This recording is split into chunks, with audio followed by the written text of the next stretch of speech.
Bien, comenzamos entonces dando la bienvenida. Ya estamos grabando. Los que no han encendido sus cámaras, pedirles que las enciendan. Y en la reunión anterior estuvimos hablando acerca de los temas relacionados a lo que son la corrección y la orientación, de la cual la ley establece la forma y el modo y quiénes son los que están facultados para corregir y para orientar.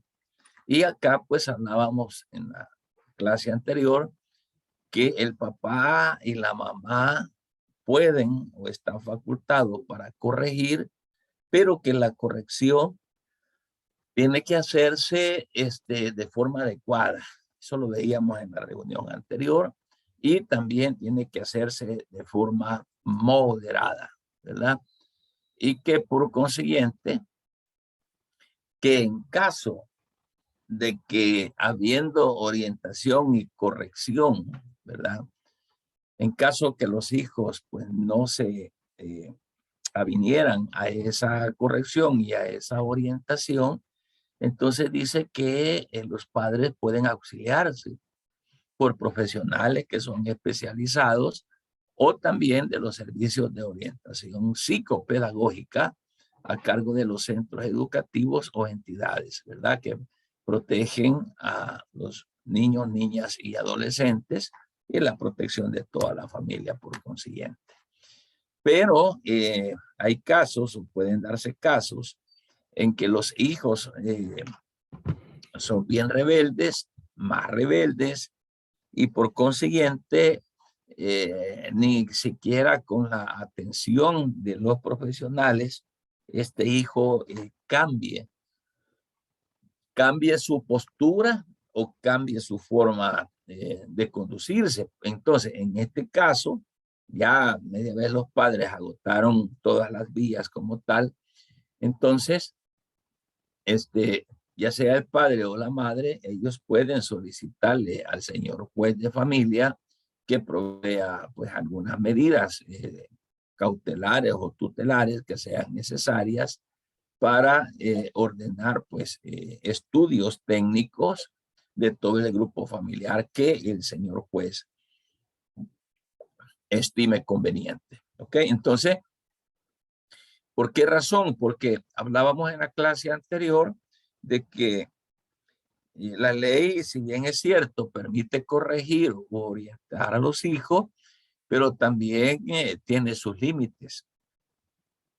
No nos podemos sobrepasar a los límites, como por ejemplo algunas acciones de violencia, ¿verdad? Que puedan venir a dañar o a socavar más la situación psicológica de los hijos.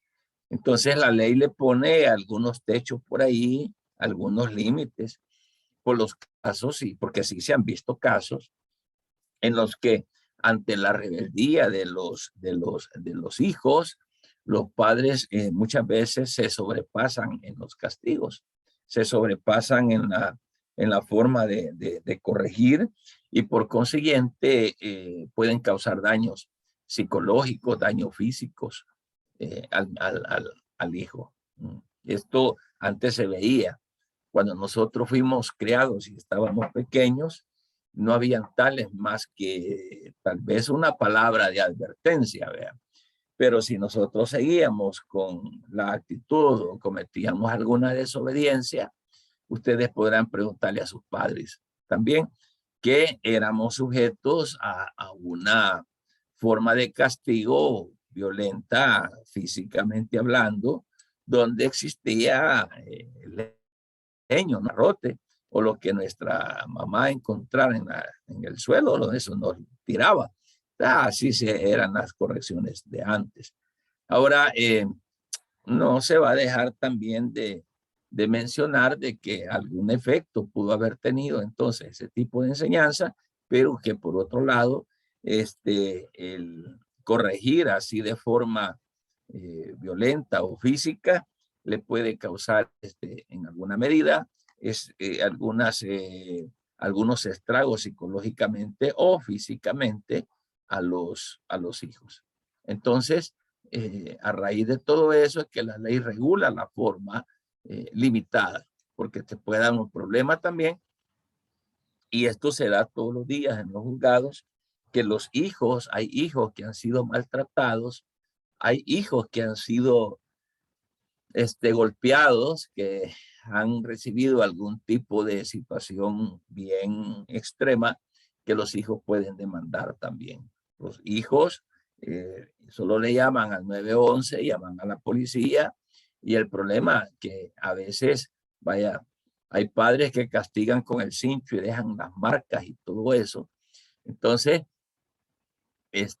esto podría ser peligrosísimo para los padres de familia, porque el hijo puede llamar a la policía y el padre puede quedar detenido, ¿verdad? Por maltrato sobre sus hijos. Hay de tener mucho cuidado, porque ahora no es como antes, como les contaba.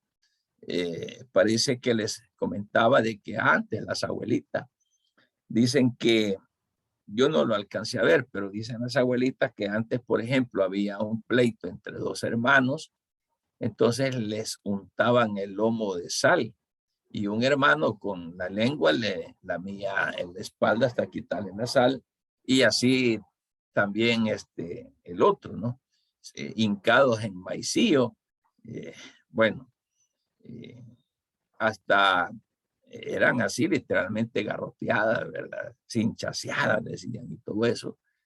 Otros golpes que les pegan en la cabeza o en la espalda, ¿verdad? Bah, hay diferentes formas que se dieron, pero que ahora, según la ley, pues eso está totalmente limitado, porque también en cuanto a lo que es la corrección, se sucedió mucho de que se abusaba de la forma de corregir. Entonces ya no había una corrección ni orientación adecuada, como dice este artículo 215, sino que había una forma de maltrato severo para los hijos.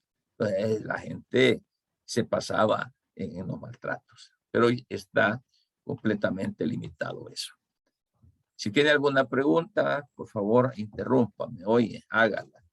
Y si no, pues seguimos, porque el artículo 216 habla acerca de ponerse de acuerdo entre los padres de familia, quién es el que ejerce el cuidado personal de los hijos. Esto es bien importante.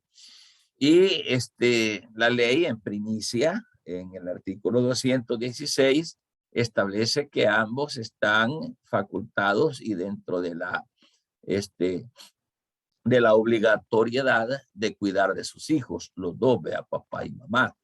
Pero de repente hay situaciones de carácter urgente donde los padres pueden ponerse de acuerdo, y parece que hablábamos sobre un ejemplo.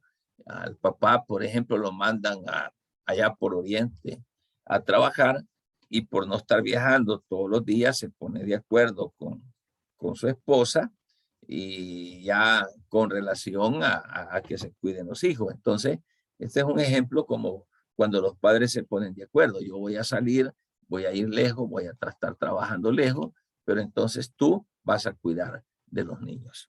¿Ok? O podría darse el caso de que a lo mejor ambos trabajen o ambos no puedan cuidar de los niños, entonces ambos se van a poner de acuerdo para que se los cuide una persona de suma confianza. Eso lo establece así el artículo 216, ¿verdad? Por consiguiente, si ellos deciden que uno de los padres va a cuidar al hijo, no quiere decir que el otro queda exento de responsabilidad. O si los dos padres deciden de que una tercera persona va a cuidar de los hijos, ambos partes no quedan exentos de alguna responsabilidad por ahí que se pudiera eh, dar en cuanto a que porque no está cuidando al niño, pues ya no es responsable. Como no, la responsabilidad no deja de ser, aunque sea una tercera persona quien esté ejerciendo el cuidado personal de los hijos, ¿verdad? Entonces, ambos son y tienen exclusividad para el cuidado personal del hijo, ¿sí? Se da otra situación también que se las planteábamos, de que hay casos donde papá y mamá ya no conviven juntos en la misma casa, cuando ya hay separación o cuando hay divorcio. Entonces, el cuidado de los hijos, en este caso, lo va a tener cualquiera de los padres, porque acordémonos de que la responsabilidad principal está en papá y mamá. Pero cuando se dan circunstancias donde papá y mamá no pueden estar viviendo juntos, entonces ambos pueden ponerse de acuerdo cuando se han separado, ¿no? O cuando hay divorcio. Entonces, ellos tienen que ponerse de acuerdo quién de los dos va a tener el cuidado personal. Es decir, que con quién va a vivir el niño, con la mamá o con el papá, ¿verdad?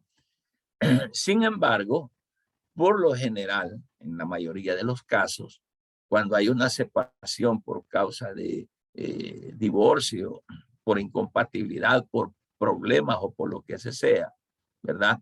Y no haya acuerdo porque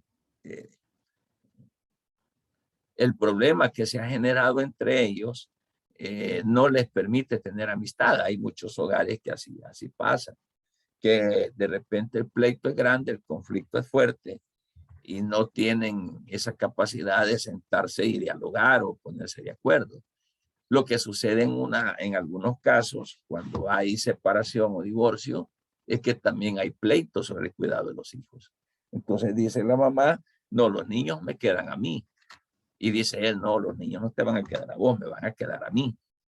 Entonces, cuando no hay acuerdo entre los padres en este sentido, es el juez, ¿sí? Mediante una demanda que se le pueda poner a la pareja, a la esposa o al esposo, pidiendo el cuidado personal de los hijos, es el juez quien va a decidir. Si en un caso no hay pleito, pues no hay acuerdo en la toma de esa decisión. Entonces, cuando no hay acuerdos, es el juez quien decide. Demandamos a la persona y le decimos, señor juez, quiero que usted me otorgue a mí la custodia. Entonces, el juez va a confiar el cuidado personal, ya sea al padre o a la madre, siempre y cuando se garantice el bienestar del niño, ¿verdad? Y el juez va a tomar en cuenta la edad del niño, las circunstancias de índole moral, afectiva, familiar, ambiental, económica, ¿verdad? Que deben de concurrir en cada uno de los casos para que el juez diga si el niño va a estar con papá o el niño va a estar con mamá. Entonces, al final es el juez quien resuelve. Pero para ello, el juez va a resolver de conformidad, lógicamente, a un estudio que tiene que hacer social, ¿no? Estudio psicológico, estudio social, manda al equipo multidisciplinario, que son los peritos, los técnicos que auxilian al juez para la toma de una decisión. Por ejemplo, cuando alguien demanda el cuidado personal de sus hijos, los pelea a través de un litigio jurídico, entonces el juez, aún si el niño ya está grandecito, el juez lo manda a llamar porque quiere platicar con el niño. ¿Cómo te sentís con papá? ¿Cómo te sentís con mamá? ¿Con quién te quieres ir? ¿Por qué te quieres ir con tu papá? ¿Por qué te quieres ir con tu mamá? ¿Cómo te trata la parentela, pues, de parte de tu papá o de tu mamá, los parientes? Y al mismo tiempo, además que el juez platica con el niño, también el juez manda a hacer las investigaciones de campo a través de su equipo multidisciplinario. Los psicólogos van, entrevistan a los papás, entrevistan al niño. El trabajador, bueno, el psicólogo es el que tiene que ver con cuestiones de conducta de la persona.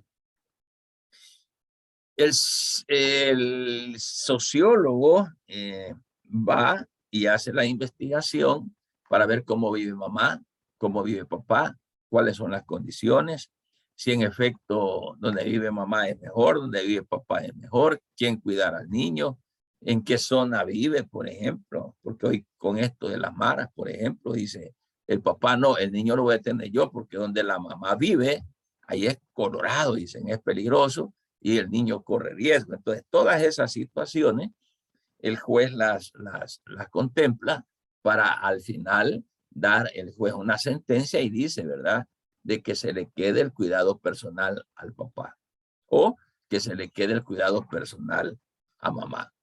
Ahora bien, como estamos hablando de la responsabilidad de ambos, de darle educación, darle crianza, vestido, salud y todo lo que los niños necesitan, cuando el juez dice que el niño se quede con la mamá, al papá le va a imponer una cuota de alimentos, que es lo que hablábamos en las clases anteriores.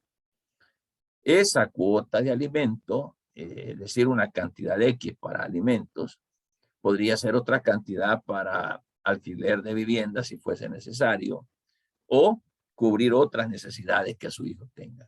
Eso sucede cuando el niño o la niña es dejada con mamá. Es decir, el juez dice que la custodia la tiene ella, el cuidado personal lo tiene ella, pero a él le obliga a que le pase una cuota para el sostenimiento de ese niño. También puede ser al revés, ¿no? Que si el juez decide de que el niño quede con papá, entonces le va a obligar a mamá a que le pase una cuota para los gastos del niño, porque esos compromisos son 50-50, es decir, mitad papá y mitad mamá, de responsabilidad sobre los hijos, ¿verdad? A esto se refiere lo que es el cuidado personal. El artículo 216 dice que se va a oír al niño si fuere mayor de 12 años, y así lo establece también la Ley de Protección Integral para la Niñez y Adolescencia, conocida como LEPINA. Dice este artículo 216 que si es necesario, el juez va a oír a los niños mayores de 12 años, ¿verdad? Entonces, por otro lado, también la Procuraduría General de la República va a intervenir fundamentando su opinión en los estudios técnicos que se hayan hecho. Y cuando hablamos de estudios técnicos, me estoy volviendo a referir a ese equipo multidisciplinario con el que cuentan los jueces de familia. Psicólogos hacen su estudio, sociólogos hacen su estudio, ¿verdad? Los educadores también hacen su estudio sobre este caso y por consiguiente el juez va a resolver, ¿verdad?, quién va a cuidar a los niños. Ahora bien, si oyendo el juez al niño, si teniendo el juez recomendaciones de su equipo multidisciplinario, entonces con todo eso el juez ya tiene una decisión, porque el juez no va a decir que se quede con mamá o con papá solamente porque por así, pues, ¿verdad? O por sentimientos. No, la realidad jurídica es basada en los elementos de prueba o en los elementos periféricos que se levantan de pericias o experticias por parte de personas entendidas en la materia que le ayudan al juez para que el juez tome una decisión que sería la más correcta. Pero si en la investigación que se hizo, el juez pudo percatarse que ninguno de los padres es apto para cuidar al niño, ¿verdad? Entonces el juez puede cuidar, o sea, puede confiar ese cuidado de ese niño, ¿verdad? Según lo dispuesto en el artículo 219, que ya lo vamos a ver. Siempre que el juez confía el cuidado personal del niño, lo que le decía hace un momento, va a establecerle una cuota para que sea responsable la otra persona. ¿Ok? Kimberly. Sí, yo tengo una pregunta. En caso que los padres no se consideren aptos para, perdón, para poder establecer el cuidado del niño, digamos, los padres lo pueden visitar o algo así, estar viéndolo. Sí, es lo que dice el artículo 217, que ya lo vamos a ver. Solo le explico.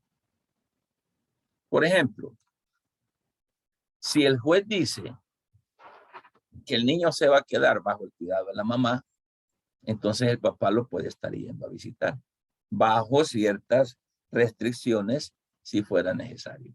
Imagine que el papá fuera una persona viciosa, por ejemplo. ¿Ya? Entonces, o si el juez dice que el niño se queda bajo los cuidados del papá, la mamá lo puede estar yendo a visitar. O el caso de la pregunta, vea, si ambos padres no tienen la capacidad como para poder cuidar de un niño, hagamos de caso a aquellos padres que tienen una conducta moral fea, que esa conducta moral pudiese afectar en la enseñanza del hijo. Cuando hay veces los padres son viciosos, drogas, andan en malos pasos. Entonces, el juez, al ver que los papás no tienen la capacidad del cuidado de ese niño, se lo va a confiar a una persona distinta a los padres, que pueden ser parientes. Entonces, si eso es así, también el juez puede permitir que los propios papás vayan a ver a sus hijos, ¿verdad? Pero si es por alguna situación de conducta negativa de los padres, el juez pudiese dar permiso que los papás vayan a ver a esos niños a donde estén, pero siempre con restricciones, dependiendo de la conducta que pueda tener un papá. Daniela. Hola, Lick. Quisiera Hola. bueno, yo tengo una pregunta. ¿Y qué pasará si en dado caso, tanto el papá y la mamá no llegaran a un acuerdo y los dos no se quisieran hacer cargo del hijo? ¿Cómo qué pasara? Fíjense que no están de acuerdo y no se quieren hacer cargo. Bien, habría que estudiar los motivos por los que no se quieren hacer cargo. ¿Qué podría ser, por ejemplo, al padre le vale, pues, vea, y a la mamá también? ¿Por qué? Porque a lo mejor tuvieron ese niño por causa de una relación sexual así irresponsable, por decir algo. Y ante esa relación sexual irresponsable, ella quedó embarazada. Y diga, no, yo estoy joven, ¿qué voy a hacer con este bichito? Dicen. Entonces nadie se quiere hacer cargo. El papá, por consiguiente, solo tuvo relaciones por un deseo carnal, pero no por responsabilidad. Entonces, ¿qué va a suceder? Que el juez lo que va a hacer es que va a destinar a este niño, podría ser que se lo dé al cuidado de la abuela, del abuelo, del tío, de un familiar cercano, pero suponiendo que no tiene un familiar cercano, le puede dar el cuidado a instituciones, ¿verdad? Que están velando por los niños menores de 18 años. Pero esto no exime de responsabilidad a los papás que digan, ah, qué bonito, ya mi hijo lo va a cuidar la tía. Sí, está bien, pero eso no va a eximir de responsabilidad al papá y a la mamá en relación a que deben de ayudarle para el sostenimiento del niño. Eso es lo que puede suceder en ese posible escenario, Daniela. ¿Contesté a su pregunta? Sí, licenciado. Gracias. Ok. ¿Alguien más que tenga dudas? Pregunten con confianza. Eso es bueno. Eso es bueno. Vale. Lick, una Entonces, pregunta. sí, cuéntenme, A los Vanessa. niños que son menores de 12 años no se les pregunta con quién quieren irse. Sí, es que según la ley no se les puede preguntar porque no, hasta que tengan los 12 años. Pero, ojo, en la práctica, los jueces, si ellos consideran conveniente hablar con el niño, lo hacen, aunque no tenga los 12 años. Pero hay situaciones, hay casos en que el niño no tiene los 12 años, pero niños son listos. Hay niños de 4, 5, 6 años que son listos, hablan bien bonito y bien claro los hipotes. Entonces, cuando se dan este tipo de procesos, el juez siempre le dice a las partes, tráiganme al niño, quiero conocerlo. ¿Ok? Entonces ya llevan al niño y el juez lo mira y ya le regala su dulcito, el juez, y le dice, hola hijo, ¿qué tal? ¿Cómo está? Tratándose de ganar la confianza del niño. Bien, dice el niño. ¿Cómo te llamas? Ah, me llamo Julito. Ah, qué bueno. ¿Y qué juguetes te gustan a vos para jugar? Y el niño comienza a platicar. Entonces, cuando el juez ve de que el niño puede arrojarle alguna información importante, el juez platica con los niños. También hay otra situación que se deberá hacer cuando la cosa es bien compleja, es que el interrogatorio para los niños tiene que hacerse a través de la cámara Heiser. No lo puede hacer cualquier persona porque puede causar daños en la mente del niño. Entonces, para ello es que el juez tiene que hacerse acompañar, ¿verdad? Ayudar de un psicólogo. Ellos ya tienen la experiencia y las técnicas, las herramientas adecuadas para poder sacarle un interrogatorio a un niño sin dañarlo, porque el problema es que cuando hay separación entre papá y mamá o hay divorcio, los niños no crean que están contentos o que, qué bueno, así quedó la cuestión, ¿vea? No, ¿vea? El problema con los niños son traumas, dificultades que pueden acarrear, que les pueden afectar el futuro del desarrollo en su vida, ¿vea? Eso es bien importante. Muy bien. Veamos entonces esto de las relaciones y trato, que es la pregunta que me hacía la compañera hace un momento. En el artículo 217 se habla acerca de relacionarse, ¿verdad?, entre el papá y los hijos que viven juntos en casa o que a lo mejor están por otro lado. La relación y la forma de tratarse, de desenvolverse entre padre e hijo, esto es bien importante. Fíjese bien, el hecho de que papá no viva con su hijo o el hecho de que mamá no viva con su hijo no quiere decir de que ya no lo va a ir a ver. Pues cómo no. La ley establece y procura que haya un acercamiento entre papá e hijo o padres e hijos, hijos y padres, por esa cuestión de que debe de haber un desarrollo normal en cuanto a la afectación, ¿no?, entre papás e hijos con papá. Entonces, según el artículo 217, la ley dice que debe de existir ese trato, esa relación, esa comunicación afectiva, ¿verdad? Debe de existir ese trato entre padre e hijo para que esto favorezca, pues, el normal desarrollo de la personalidad del niño. Y por eso es que cuando el niño vive con mamá, el papá llega los fines de semana a verlo, a traerlo, lo lleva, por ejemplo, a pasear, lo lleva al parque y ya lo regresa, por ejemplo, el domingo, que es una modalidad. En cuanto a esto del trato y relaciones, el juez trabaja fundamentalmente en dos vías bien principales. Una es de forma abierta, el trato, relaciones y trato. Y dos es de forma cerrada. Y una tercera que algunos jueces la practican, ¿verdad?, es que podría ser de forma proporcional, es decir, a veces allá y a veces aquí. Es decir, podría ser un ejemplo y se han dado, pues, esta semana va a estar con papá, pero la otra semana con mamá, por ejemplo. Es decir, un cuidado compartido, ¿verdad?, que podría darse. Sin embargo, lo más común que se da es que o el cuido es con la mamá o el cuido es con el papá. Y si el cuido lo tiene el papá, dice aquí el artículo 217 de que quien no conviva con el niño, pues en este caso, si el niño vive con papá, la mamá tiene que estarse relacionando con ese niño, visitándolo. Recuérdense, y vuelvo a recalcar acá, hay dos formas, que es la abierta y la cerrada. Cuando nosotros hablamos de una relación y trato abierto, quiere decir que el papá o la mamá, quien sea, que no viva con el hijo, lo puede estar yendo a visitar el día y la hora que quiera. ¿Sí? Pero cuando hablamos de un trato cerrado, estamos diciendo de que nos vamos a quedar apegados a lo que el juez estableció. Mire papá, usted va a ir a traer a su hijo el sábado a las 8 de la mañana y lo va a regresar el mismo sábado a las 5 de la tarde. Esa es una modalidad.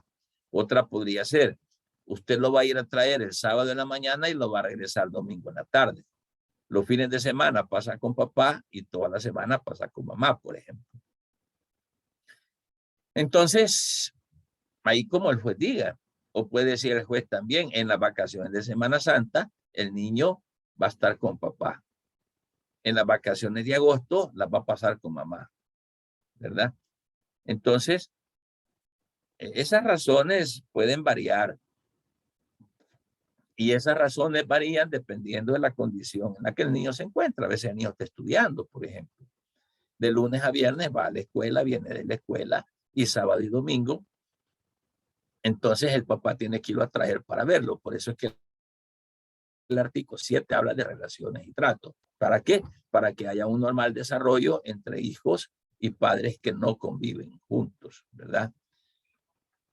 Ahora bien, la persona que tiene el cuidado personal de ese hijo no le puede impedir a la otra que no lo vaya a ver. Hay mamás que dicen, no está el niño, no lo vas a venir a ver. No, vea, no se puede. Quien tuviera el cuidado personal del hijo no podrá impedir tales relaciones y tratos. La mamá se encaprichó y le dijo, hoy no te lo voy a prestar. Eso no se puede. O el papá, que es el que tiene la custodia o el cuidado personal del niño, no le puede decir a la mamá, hoy no lo vas a venir a ver. No, porque hay que establecerlo o hay que sujetarse a la forma que el juez ha establecido, ¿verdad?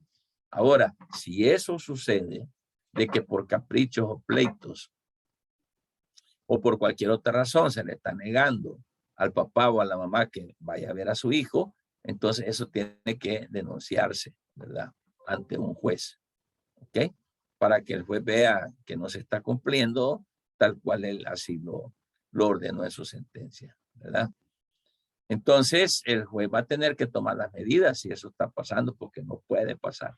No se le puede coaccionar el derecho del niño ni el deber del padre a que se desarrollen, a que se vean, a que platiquen, ¿verdad? Por consiguiente, ojo con esto también. En el caso de que hay una separación o un divorcio y los niños se queden con mamá o se queden con papá, también, oigan esto, tienen derecho de comunicación los abuelos, el abuelo paterno o los abuelos maternos, ¿verdad? También tienen derecho a comunicarse con los hijos, los parientes y otras personas que demuestren un interés legítimo, vean. Siempre que esto pues no vaya a resultar perjudicial para la salud física y mental del niño. Porque si lo va a estar viniendo a buscar la tía o lo para meterle locuras en la cabeza, tampoco se puede. O lo va a venir a buscar la abuelita para meterle tonteras en la cabeza. Tu nana es mala o tu tata es un irresponsable, ¿no? Cosas así no se puede. Por eso es de que quien regula prácticamente este tipo de convivencias siempre va a ser el juez. ¿Por qué?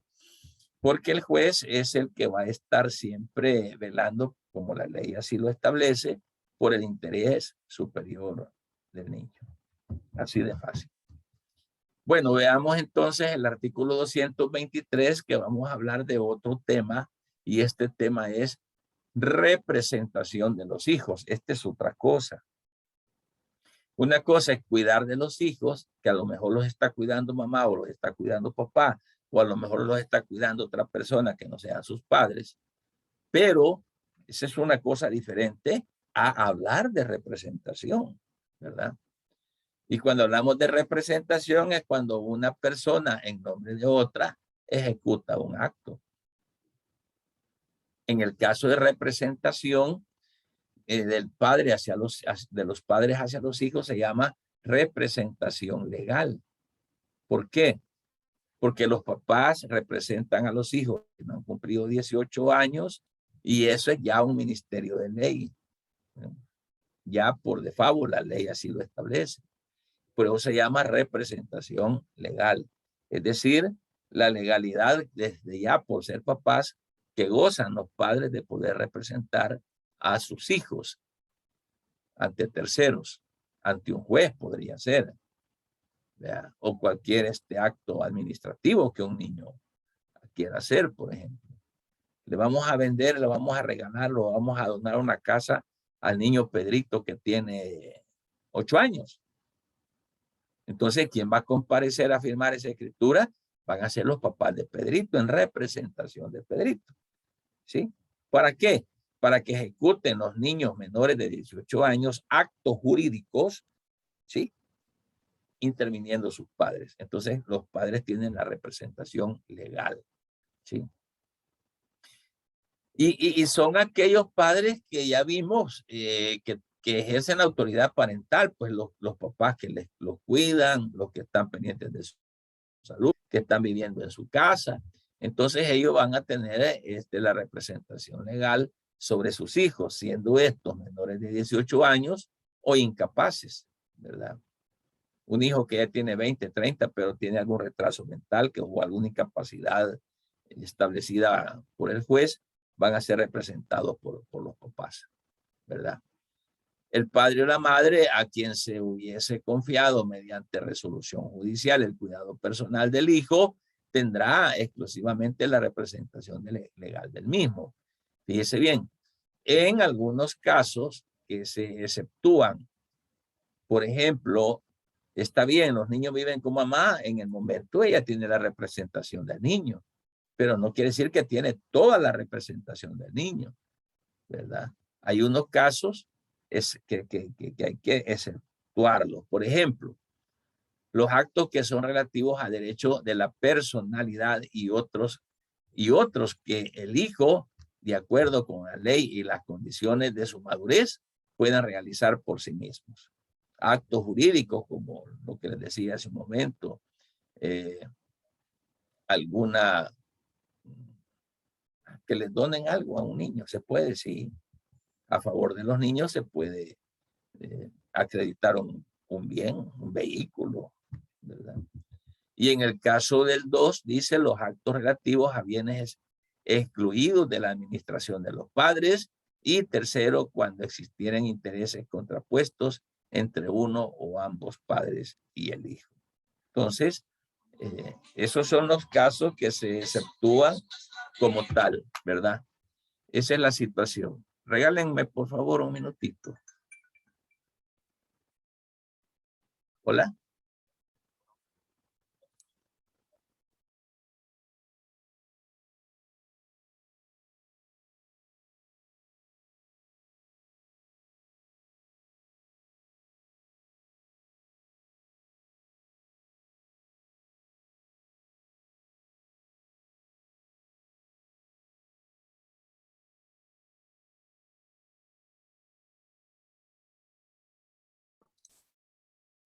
En este sentido, entonces, se aclara, pues, vea, que si bien es cierto, en parte la representación legal la puede tener el papá o la mamá con quien conviva el niño, pero en ciertas cositas, pero no en todas, a excepción de alguna representación de carácter judicial o extrajudicial que amerite. ¿Ok? ¿Preguntas? Bien, si no hay preguntas, ya casi parece que ¿a qué hora es la clase? Hasta las 10:45, ¿verdad? O 10:50. 10:50. Ah, ok, nos falta todavía un poco. Nos falta media hora. Ahora bien, vamos a hablar, porque así como se crea lo que es la autoridad parental sobre los hijos, también se puede perder la autoridad parental sobre los hijos. ¿Sí? Y el artículo 239 del Código de Familia establece algunas causas de extinción. Sí, pero yo soy el papá. No, yo soy la mamá. Correcto. Pero el hecho que sea papá y mamá no quiere decir, ¿verdad? No quiere decir de que por algún motivo los papás puedan perder, ¿verdad? O suspendérsele la autoridad parental. Y aquí quiero que anoten 3 cosas. Con relación a la autoridad parental, 1, la creación de la autoridad parental. 2, se puede perder. 3, se puede suspender. Y 4, se puede prorrogar. Cuando hablamos de perder la autoridad parental, estamos hablando definitivamente perdió. Y cuando hablamos de suspender, estamos hablando de un plazo o de un término o un tiempo determinado que se puede suspender. ¿Vean? Y otra es que se puede prorrogar. Veamos entonces, según el artículo 239, ¿verdad? ¿Cómo es que se extingue? ¿Cuáles son las causas de extinción? ¿Vean? Donde se puede perder la autoridad parental. ¿Cuáles son? Primero, por la muerte real o presunta de los padres o por la del hijo. ¿Vean? Se murió papá, ahí automáticamente se perdió la autoridad parental. Se murió el hijo, automáticamente, lógicamente se perdió. Segundo, la segunda causa, por la adopción del hijo, salvo en el caso del artículo, el caso del inciso segundo, el artículo 170. Yo quiero que tomen nota de ese artículo y alguien me ayuda a leerlo, por favor. Mientras lo encuentra usted y me ayuda a leerlo, estamos hablando de la adopción. Yo voy a adoptar un hijo, soy el adoptante, el niño es el adoptado. Entonces, lógicamente, los padres biológicos que me lo están adoptando, cuando el juez diga de que ese niño ya es adoptado a mi favor, los padres biológicos pierden totalmente la autoridad parental. Y ahora la adquiero yo como padre adoptante. Una cosa es padre biológico, que son los progenitores, y el adoptante es el que adopta y el adoptado es el niño. Entonces, cuando hay una adopción, sucede de que pierde la autoridad parental los padres biológicos, los que los procrearon. Y a través de la adopción yo creo y voy a crear todas las facultades, como que si fuera padre. Tercero, la autoridad parental se pierde cuando se casa el hijo. Por ejemplo, usted un día se llega a casar, ahí perdió la autoridad parental. Los papás ya no pueden meterse, los papás. Ya los papás no pueden decidir por el que ya se casó. Ya no, ahí se acaba. Hoy el que se casa ya crea una familia aparte. ¿Sí? Y cuarto, por haber cumplido el hijo la mayoría de edad, que es lo que hablábamos en las reuniones anteriores. Vaya, papá, yo ya tengo 18 años. Vaya, está bien. Ahí se extingue la autoridad parental. A no ser que el hijo diga, no, yo quiero seguir viviendo contigo, papá, aunque ya tenga mi DUI, pues. Pero yo me quiero seguir sujetando a ti y aquí voy a estar en tu casa. Voy a aprovechar el tiempo estudiando, voy a seguirte obedeciendo. Ahí se continúa. Ese es el caso, ¿verdad? Ese es el caso. Vaya, lo primero que estamos viendo son las causas de extinción. Extinguir es decir, se acabó. Y las causas de pérdida, artículo 240. Ya dijimos que se extingue, lógicamente, por la muerte, cuando el muchacho se casa, cuando cumple los 18 años se extingue, ¿verdad? Cuando es adoptado también se extingue. Esa es la extinción. Hay que saber hacer como diferencia porque una figura jurídica es diferente a la otra. Son totalmente diferentes. ¿Verdad? Entonces, una cosa es, se acabó la autoridad parental. Y la pérdida de autoridad parental, que es bien diferente, ¿verdad? Ellos la pueden ver sobre todo sus hijos por estas causas. Cuando corrompieren a alguno de sus hijos, ¿verdad?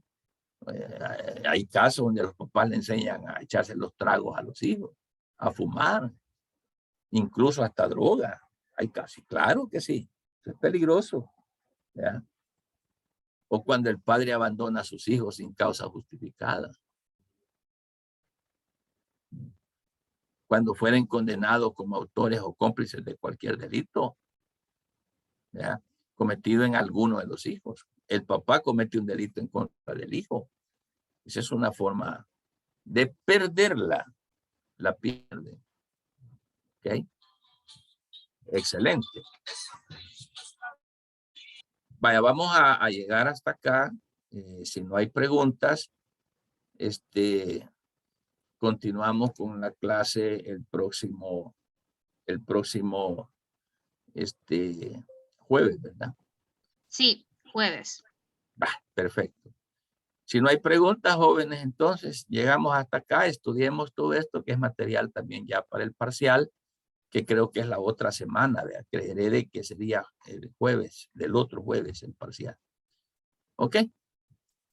Pasen feliz día, entonces, y cualquier pregunta ahí, pues siempre estamos a sus órdenes. ¿Ok? Pasen feliz día. Muchas Gracias, Liz. Gracias. Bueno. Gracias, Luis. Bueno, cuídense. Licenciado, solo Sí. una cosita. Sí. Lo de la actividad de La partida. de las partidas. Mi equipo no lo logró subir porque no nos deja subirlo, dice que está muy pesado. No sé por qué. ¿Cómo es la cosa? Está muy pesado. Ajá, sí me salía que era muy pesado. Es que súbanlo en PDF. En PDF. Sí, Ok, licenciado. Entonces hoy en por la PDF, tarde eso es lo fácil. Ajá. subiremos. Muchas Ok. gracias, Luis. Cuídense. Gracias.